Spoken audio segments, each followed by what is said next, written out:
Bismillahirrahmanirrahim. Paslun ari ieu eta hiji pasal. Furudut tayamumi ari pirang-pirang parduna tayamum. Eta homsatun aya 5. Al awalu ari anu kahijina eta naklu turobi mindah taneuh. Asani ari anu kaduana eta aniyatu niat. Asalisu ari anu katiluna eta mashul wajhi ngusap rarai.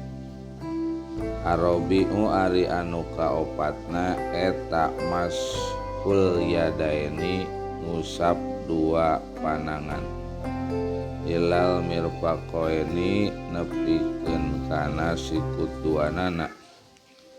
Al khomisu ari anu kalimana eta atartibu tartib bainal mashataini antara 2 usapan. Wallahu a'lam bishawab.